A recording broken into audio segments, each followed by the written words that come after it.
Chapter 3. Make-Believe. Although Momo listened to the grown-ups and children with equal sympathy and attention, the children had a special reason for enjoying their visits to the amphitheater as much as they did. Now that she was living there, they found they could play better games than ever before. They were never bored for an instant, but not because she contributed a lot of ingenious suggestions. Momo was there and joined in, that was all. But for some reason, her mere presence put bright ideas into their heads. They invented new games every day, and each was an improvement on the last. One hot and sultry afternoon, a dozen or so children were sitting around on the stone steps waiting for Momo, who had gone for a stroll nearby, as she sometimes did. From the look of the sky, which was filled with fat black clouds, would soon be a thunderstorm. I'm going home, said one girl, who had a little sister with her. Thunder and lightning scares me. What about when you're at home? Asked a boy in glasses. Does it scare you there? Of course it does, she says. Then you may as well stay, said the boy. The girl shrugged her shoulders and nodded. After a while, she said, but maybe Momo won't turn up. So what? Another voice broke in. It belonged to a rather ragged and neglected looking boy. Even if she doesn't, we can still play a game. All right, but what? I don't know, something or another. Something or another's no good. Anybody got an idea? I know, said a fat boy with a high-pitched voice. Let's pretend the amphitheater's a ship, and we'll sail across uncharted seas and have adventures. I'll be the captain, you can be the first mate, you can be a professor, a scientist, because it's a scientific expedition. The rest of you can be sailors. What about us girls? Said a plaintive chorus. What'll we be? Girl sailors. It's a ship of the future. The fat boy's idea sounded promising. They tried it out, but everyone started squabbling and the game never got underway. Before long, they were sitting around on the steps, waiting. Then Momo turned up, and everything changed. The Argo's bow rose and fell, as she swiftly but steadily streamed through the swell towards the South Coral Sea. No ship in living memory had ever dared to sail these perilous waters, which abounded with shoals, reefs, and mysterious sea monsters. Most deadly of all was the so-called traveling tornado, a waterspout that forever roamed the sea like some cunning beast of prey. The waterspout's route was quite unpredictable, and any ship caught up in its mighty embrace was promptly reduced to matchwood. Being a research vessel, of course, the Argo had been specially designed to tackle the traveling tornado. Her hull was entirely constructed out of adamantium, a steel as tough and flexible as a sword's blade, and had been cast in one piece by a special process that dispensed with rivets and welded seams. For all that, few captains and crews could have had the courage to face such incredible hazards. Captain Gordon of the Argue had such courage. He gazed down proudly from the bridge at the men and women of his crew, all of whom were experts in their particular fields. Beside him stood his first mate, Jim Ironside, an old salt who had already survived 127 hurricanes. Stationed on the sun deck further aft were Professor Eisenstein, the expedition's senior scientist, and his assistants, Moira and Sarah, who had as much information stored in their prodigious memories as a whole reference library. All three were hunched over their precision instruments, quietly conferring in complicated scientific jargon. Seated cross-legged, a little apart from them, was Momo-san, a beautiful native girl. Now and again, the professor would consult her about some special characteristics of the South Coral Sea, and she would reply in her melodious Hula dialect, which he alone could understand. The purpose of the expedition was to discover what caused the traveling tornado, and, if possible, make the sea safer for other ships by putting an end to it. So far, however, there had been no sign of the tornado, and all was quiet. Quite suddenly, the captain's thoughts were interrupted by a shout from the lookout in the crow's nest. Crow's nest? Crow's nest. Captain, he called down, cupping his hands around his mouth. Unless I'm crazy, there's a glass island dead ahead of us. The captain and Jim Ironside promptly leveled their telescopes. Professor Eisenstein and his two assistants hurried up, bursting with curiosity, but the beautiful native girl calmly remained seated. The particular customs of her tribe forbade to seem inquisitive. When they reached the glass island, as they soon did, the professor scrambled down a rope ladder and gingerly stepped ashore. The surface was not only transparent, but so slippery that he found it hard to keep his footing. The island was circular, about 50 feet across, with a sort of dome at the center. On reaching the summit, the professor could distinctly make out a light flashing deep in the heart of the island. He passed the information to the others who were eagerly lining the ship's rail. From what you say, said Moira, it must be a blank mangius viscus. Perhaps, Sarah chimed in, though it could equally be a jellybeania multicolorata. Professor Eisenstein straightened up and adjusted his glasses. In my opinion, he said, we're dealing with a variety of the common Chocolatus indigestibilis. But we can't be sure till we've examined it from below. The words were scarcely out of his mouth when 3 girl sailors, all of whom were world-famous scuba divers and had already pulled on their wetsuits, plunged over the side and vanished into the blue depth. Nothing could be seen for a while but air bubbles. Then one of the girls, Sandra, shot to the surface. It's a giant jellyfish, she gasped. The other two are caught up to his tentacles and can't break. Oh, the other two are caught up in its tentacles and can't break loose. We must save them before it's too late. So saying, she disappeared again. Without hesitation, 100 frogmen, led by Commander Franco, nicknamed the Dolphin, because of his skill and experience, dived into the sea. A tremendous battle raged beneath the surface, which soon became covered with foam, but the gigantic creature's strength was such that not even 100 brave men could release the girls from its terrible embrace. The professor turned to his assistants with a puzzled frown. Something in these waters seems conducive to the growth of abnormally large sea creatures, he observed. What an interesting phenomenon. Meanwhile, Captain Gordon and his first mate had come to a decision. Back, shouted Jim Ironside. All hands back on board. We'll have to slice the monster in half. It's the girl's only hope. Dolphin Franco and his frogmen climbed back on board. After going astern for a short distance, the Argo headed straight for the jellyfish at maximum speed. The steel ship's bow was as sharp as a razor. Without a sound, almost without a jolt, it sliced the huge creature in half.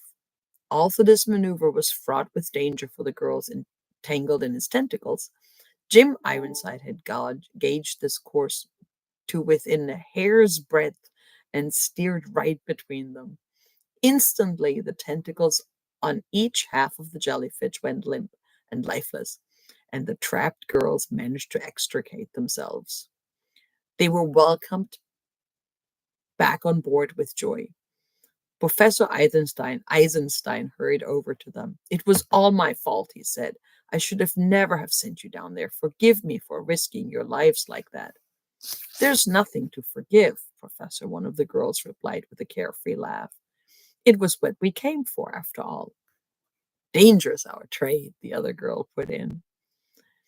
But there was no time to say more. Because of the rescue operation, the captain and his crew had completely forgotten to keep a watch on the sea. Only now, in the nick of time, did they become aware that the traveling tornado had appeared on the horizon and was racing towards them. An immense roller tossed the Argo into the air, hurled her onto the side, and sent her plummeting into the watery abyss. Any crew less courageous and experienced than the Argos would have been washed overboard and paralyzed with fear by this very first onslaught. But Captain Gordon stood foursquare on his bridge as though nothing had happened, and his sailors were just as unperturbed. Momo-san, the beautiful native girl, being unaccustomed to such storm-tossed seas, was the only person to take refuge in the lifeboat. The whole sky turned pitch black within seconds. Shrieking and roaring, the tornado flung itself at the Argo, alternatively catapulting her sky height and sucking her down into the cavernous troughs. Its fury seemed to grow with every passing minute as it strove in vain to crush the ship's steel hull. The captain calmly gave orders to the first mate, who passed them on to the crew in the stentorian voice. Everyone remained at his or her post. Professor Eisenstein and his assistants, far from abandoning their scientific instruments, used them to estimate where the eye of the storm must be, for that was the course to steer. Captain Gordon secretly marveled at the composure of the scientists, who were not, after all, as closely acquainted with the sea as himself and his crew. A shaft of lightning zigzagged down and struck the ship's hull, electrifying it from stem to stern. Sparks flew wherever the crew touched everything, but none of them worried. Everyone on board had spent months training hard for such an emergency. The only trouble was the thinner parts of the ship, cables and stanchions, for instance, began to glow like filament in an electric light bulb, and this made the crew work harder despite the rubber gloves they were wearing. Fortunately, the glow was soon extinguished by the downpour, heavier than anyone on board, with the exception of Jim Ironside, had ever experienced. There was no room for any air between the raindrops. They were too close together. So they all had to put on masks and breathing apparatus. Flashes of lightning and peals of thunder followed one another in quick succession. The wind howled and mast-high breakers deluged everything with foam. With all the engines running full ahead, the Argo inched her way forward against the elemental might of the storm. Down below in the boiler room, engineers and stokers made superhuman efforts. They had lashed themselves in place with stout ropes so that the ship's violent pitching and tossing would not hurl them into the open furnaces. But when at long last the Argo and the crew reached the innermost eye of the storm, what a sight confronted them. Gyrating on the surface of the sea, which had been iron flat as a pancake by the sheer force of the storm, was a huge figure. Teemingly poised on one leg, it grew wider and higher. It grew wider the higher one looked, like a mountainous humming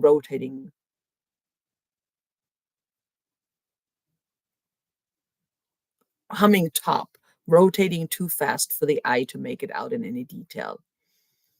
"A teetotum elasticum!" the professor exclaimed gleefully, holding onto his glasses to prevent them from being washed off his nose by the rain. "Maybe you'd care to translate that?" growled Jim Ironside. "We're only simply seafaring folk, and—" "Don't bother the professor now," Sarah broke in, "or you'll ruin a unique opportunity. This spinning top creature probably dates from the earliest phase of life on Earth. It must be over 1 billion years old. The only variety known today is so small you can only see it under the microscope. It's sometimes found in tomato ketchup, or even more rarely in chewing gum. A specimen as big as this may well be the only one in existence." "But we're to eliminate it," said the captain, shouting to make himself heard about the sound of the storm. "All right, Professor. Tell us how to stop this infernal thing."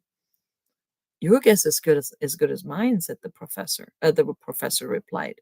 "We scientists have never had a chance to study it." "Very well," said the captain. "We'll try a few shots at it and see what happens." "What a shame. the professor said sadly. Fancy shooting the sole surviving specimen of a teetotum elasticum.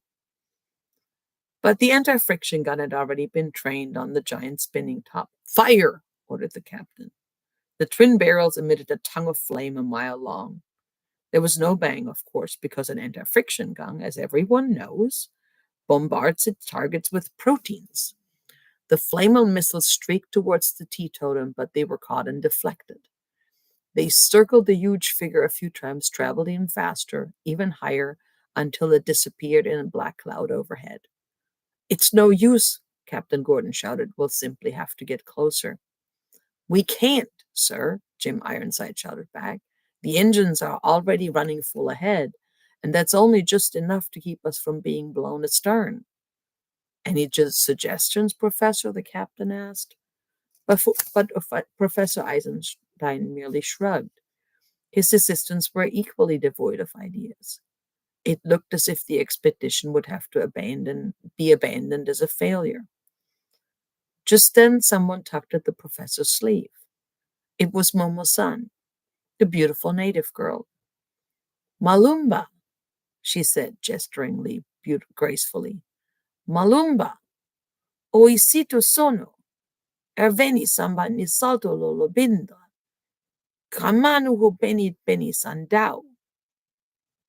The professor raised his eyebrows. Babalu? He said inquiringly. Didi mahe fesi into going in the Malumba? The beautiful native girl nodded eagerly. Dodo alpha, shulam davada, she replied. Oi, oi, said the professor, thoughtfully stroking his chin. What does she say? Asked the first mate. She says, explained the professor, that her tribe has a very ancient song that would send the traveling tornado to sleep, or would if anyone were brave enough to sing it to the creature. Don't make me laugh, growled Jim Ironside. Who ever heard of singing a tornado to sleep? What do you think, Professor? Asked Sarah. Is it scientifically feasible? One should always try to keep an open mind, said the professor. Many of these native traditions contain a grain of truth. The teetotum elasticum may be sensitive to certain sonic vibrations. We simply know too little about its mode of existence. It can't do any harm, said the captain. So let's give it a try. Tell her to carry on. The professor turned to Momo-san and said, Malumba didi oisafal punahuna babadu. Sheena nodded and began to sing a most peculiar song. It consisted of a handful of notes repeated over and over again.